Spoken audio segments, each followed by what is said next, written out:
ஆண்டவர் உங்களோடு இருப்பாராக. தூய மத்தேயு எழுதிய நற்செய்தியிலிருந்து வாசகம்.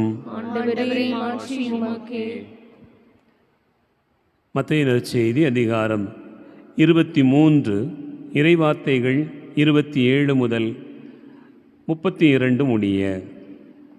அக்காலத்தில் இயேசு கூறியதாவது: வெளிவேடக்கார மறைநூல் அறிஞரே, பரிசேயரே, ஐயோ உங்களுக்கு கேடு!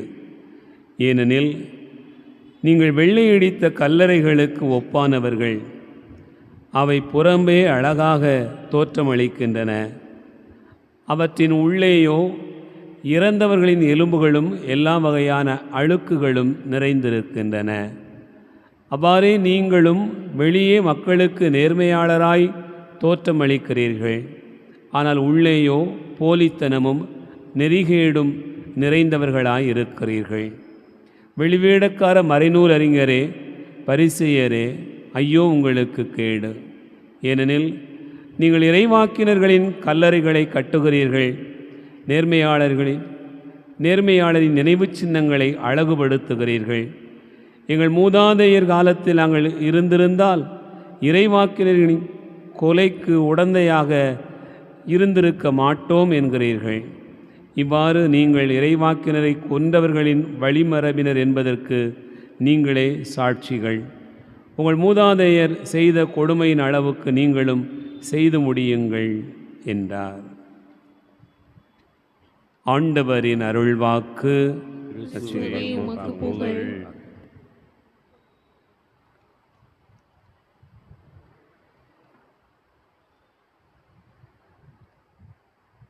ஆண்டவர் இயேசு கிறிஸ்துவில் அன்பு நிறைந்த சகோதரர்களே, சகோதரிகளே, ஒருவர் பேசுகின்ற வார்த்தைக்கு உயிர் தருவது எது? ஒருவர் பேசுகின்ற வார்த்தையை ஒருவர் அப்படியே ஏற்று கீழ்ப்படுகிறார் என்று சொன்னால், அந்த வார்த்தைக்கான வலிமை எங்கே இருந்து கிடைக்கிறது என்று பார்த்தோம் என்று சொன்னால், ஒருவர் கொண்டிருக்கக்கூடிய அதிகாரம் அந்த வார்த்தைக்கு உயிர் தருகிறது. நான் ஒரு பெரிய அதிகாரத்தில் இருக்கிறேன், பொறுப்பில் இருக்கிறேன் என்று சொன்னால், இதை செய் என்று சொன்னால், அதை நான் அதிகாரத்தில் இருக்கிறேன் என்பதன் பொருட்டு எனக்கு கீழ் இருக்கக்கூடியவர் அதை செய்து முடிக்கிறார். ஆகவே ஒருவர் கொண்டிருக்கக்கூடிய அதிகாரம், பதவி என்பது அப்படி செய்ய வைக்கிறார். ஒரு காலகட்டத்தில் அந்த அதிகாரம் என்பது செயல்பட வைத்தது. சில இடங்களில் ஒருவருடைய உடல் பலமே அதை செய்து வைக்க வழி சொல்லுகிறது. இன்னும் சில இடங்களில் ஒருவர் கொண்டிருக்கக்கூடிய பணம் அவர் சொல்கிற சொல்லை செயல்படுத்த வைக்கிறார். நம்முடைய நாட்டிலே அதற்கு விதிவிலக்கு இல்லை என்று சொல்லுகிற அளவுக்கு இருப்பதை காணலாம். என்ன வேணாலும் செய்யலாம், பணத்தை கொண்டு ஓட்டு வாங்கி விடலாம் என்று நினைக்கக்கூடிய ஒரு மனநிலை, பணத்தை கொண்டு ஒருவர் தன்னுடைய வார்த்தைக்கான வலிமையை சேர்த்து விடலாம் என்று நினைக்கக்கூடிய ஒரு சூழ்நிலையை நாம் பார்க்கிறோம். ஆகவே ஒருவர் செயல்படுவதற்கான ஆற்றலை அவர் வார்த்தைகளுக்கு தருவது அவர் இருக்கக்கூடிய அதிகாரம், அவர் வைத்திருக்கக்கூடிய பணபலம், அவருடைய உடல் பலம் என்று நாம் சொல்லுகிறோம். அன்பார்ந்தவர்களே, இவையெல்லாம் நிரந்தரமாக இருக்குமா என்று பார்த்தோம் என்று சொன்னால், உண்மையிலேயே ஒருவர் பேசுகிற வார்த்தைக்கான வலிமை அவர் வகிக்கிற பதவிக்கு மட்டும்தான், அவர் வைத்திருக்கக்கூடிய பணத்தின் அளவுக்கு மட்டும்தான், அவருடைய உடல் வலிமையினுடைய காலம் மட்டும்தான்.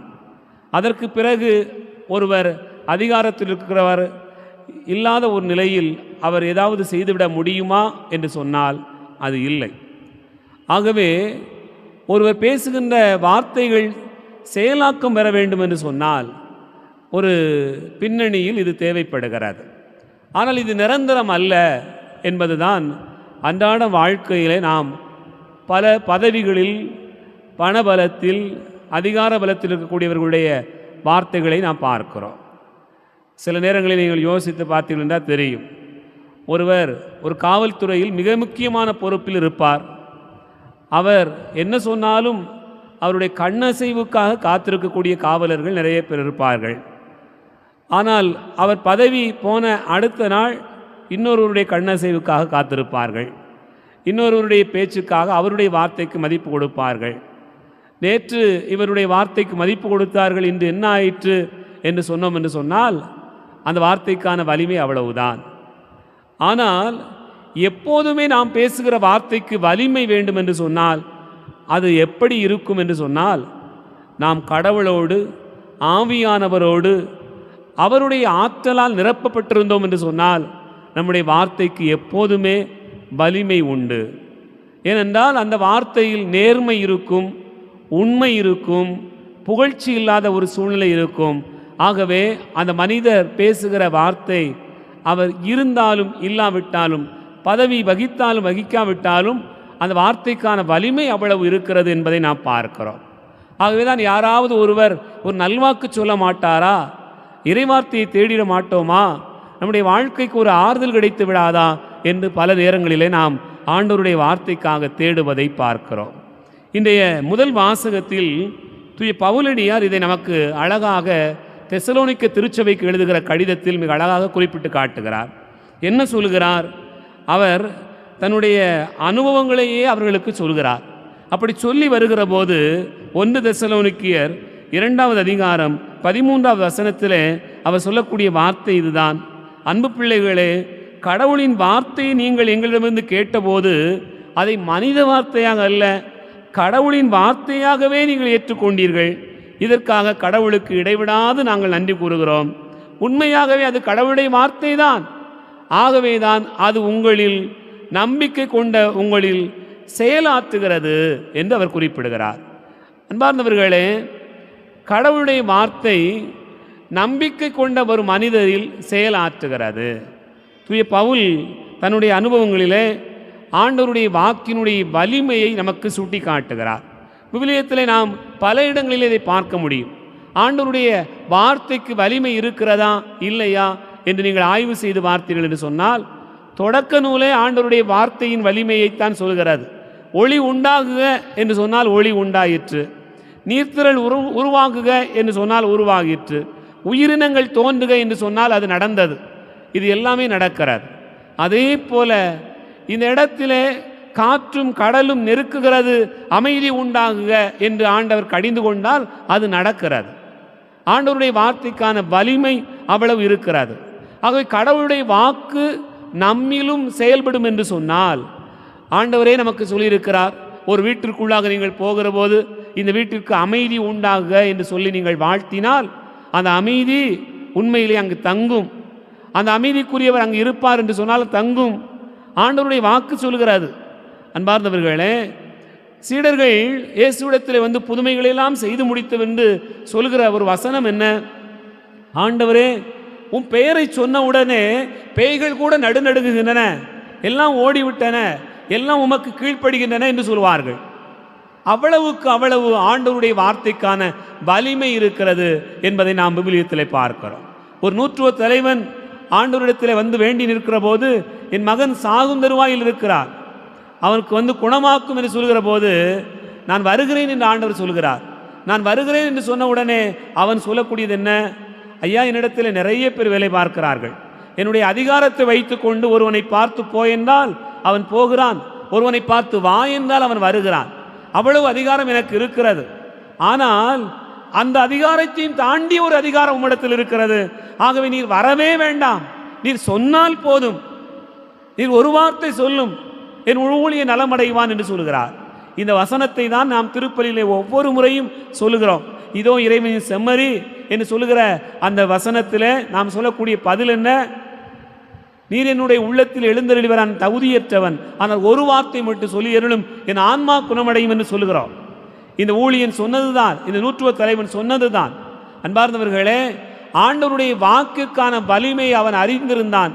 என் வாக்கை விடவும், நான் கொண்டிருக்கக்கூடிய அதிகாரத்தின் வாக்கை விடவும் ஆண்டவரின் வாக்கிற்கான வலிமை அவ்வளவு இருக்கிறது என்று உணர்ந்ததால், ஆண்டவரை நீர் வரவே வேண்டாம், தூரத்திற்கும் நீர் ஆண்டவர் தான், பக்கத்திற்கு மட்டும் நீர் கடவுள் அல்ல, தூரத்தில் இருக்கக்கூடியதற்கும் நீர் ஆண்டவர் தான். ஆகவே தூரத்தில் இருந்து கொண்டே ஒரு வார்த்தை சொல்லும் என் ஊழியன் நலமடைவான் என்று சொல்லுகிறார். அதைத்தான் தூய பவுல் சொல்லுகிறார். தெசலோனிக்க திருச்சபைக்கு சொல்லக்கூடியது என்ன? கடவுளுடைய வார்த்தை தான். நம்பிக்கை நீங்க கொண்டிருந்ததால் அது உங்களில் செயலாற்றுகிறது. கடவுளுடைய வார்த்தை நம்மை செயலாற்ற வேண்டும் என்று சொன்னால் நமக்கு வேண்டியதெல்லாம் ஒன்றே ஒன்றுதான், நம்பிக்கை இருக்கிறதா? அந்த அன்பார்ந்தவர்களே, நூற்றுவ தலைவன் அந்த நம்பிக்கையை வெளிப்படுத்துவதை நாம் பார்க்கிறோம். ஆகவே நம்பிக்கை கொண்ட ஒருவரில் அந்த இறை வார்த்தை செயல்படுத்துகிறது, செயலாற்றுகிறது. விவிலியத்தில் நீங்கள் பாருங்கள், திருத்தூதர்கள் ஒரு பெரிய புதுமையை செய்து முடிக்கிறார்கள். இருக்கக்கூடிய எல்லாரும் அவர்களை நைய புடைத்து சிறையில் அடைக்க வேண்டும் என்றெல்லாம் அவர்களுக்கு நெருக்கடி கொடுக்கிறார்கள். அந்த நேரத்தில் கமாலியேல் என்கிற ஒரு தலைவர் அங்கு இருக்கிறார். அவரிடத்தில் போய் பேசுகிற போது அவர் எல்லாரையும் கூப்பிட்டு வைத்து அவர்களுக்கு சொல்லக்கூடிய பதில் என்ன? இங்கு பாருங்கள், ஒரு காலத்தில் இப்படி ஒருவன் தோன்றினான், அவனுக்கு பின்னால் ஒரு கூட்டம் போகியது. தெய்யுதா என்பவன் ஒரு தோன்றினான், அவனுக்கு பின்னால் ஒரு கூட்டம் போகியது. இப்படி ஒவ்வொருத்தருக்கு பின்னாலும் கூட்டம் போய்கொண்டே இருந்தது. ஆனால் அந்த கூட்டம் சிறிய காலத்தில் ஒன்றுமே இல்லாமல் போனது. ஒருவேளை நீங்கள் இந்த மனிதர்களை இவ்வளவு துன்புறுத்துகிற போது இந்த கூட்டம் கடவுளுடைய வார்த்தையை கொண்டிருக்கும் என்று சொன்னால் நீங்கள் எதை செய்தாலும் அதை ஒன்றும் செய்ய முடியாது. நீங்கள் எவ்வளவுதான் முயற்சி செய்தாலும் ஒன்றுமே செய்ய முடியாது. ஏனென்றால் அப்படி நீங்கள் செய்வீர்கள் என்று சொன்னால் கடவுளோடு மனிதரோடு நீங்கள் போராடுகிறவர்களாக மாறிவிடுவீர்கள் என்று குறிப்பிடுவார். அந்த அளவுக்கு ஆண்டவருடைய வார்த்தையினுடைய வலிமையை அவர் உணர்ந்திருந்தார் என்று நாம் பார்க்கிறோம்.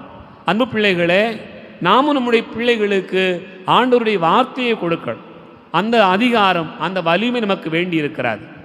என்ன செய்யலாம் அப்படி நீங்கள் நினச்சி பார்த்தீங்கன்னு சொன்னால், நம்முடைய பிள்ளைகளுக்கு அறிவுரை சொல்லுகிற போது எனக்கு தெரிந்த ஒரு தாய் எப்போதும் என்ன சொல்லுவாங்கன்னு சொன்னால், பாருப்பா, நான் சொல்லலை, ஆண்டவர் சொல்கிறார், பைபிள் இப்படி சொல்லுது, அதுக்கப்புறம் நீ எப்படி வேணாலும் நடந்துக்கோ அப்படின்னு சொல்லுவாங்க.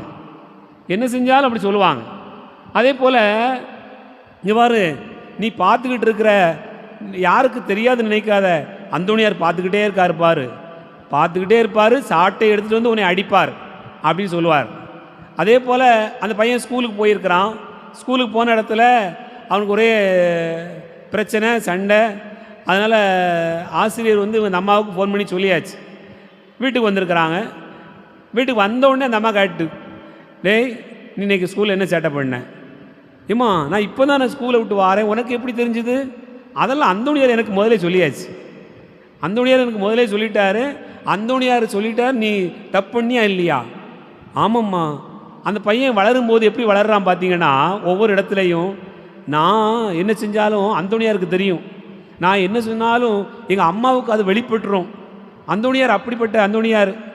அன்பார்ந்தவர்களே, நாளடைவில் அவன் எப்படிப்பட்டவனாக மாறுகிறான் என்று சொன்னால், கடவுளுடைய வார்த்தைக்கு பயந்த பிள்ளையாக இருக்கிறான். நாம் என்ன செய்வோம்னு சொன்னால், பல நேரங்களும் பிள்ளைகளுக்கு என்ன சொல்லுவோம்?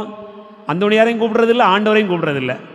நான் சொல்கிறத கேளு, நான் சொல்கிறத கேளு, நான் உனக்கு சொல்கிறேன், பக்கத்து வீட்டுக்காரங்களை பார், அவங்கள பார், இவனை பார், அவன் படிக்கிறத பார், அவன் முன்னேறினதை பார், இவன் முன்னேறினதை பார், இப்படியே சொல்லிக்கிட்டு இருப்போம். எப்போதும் ஆண்டவரை பற்றி சொல்கிறதே இல்லை.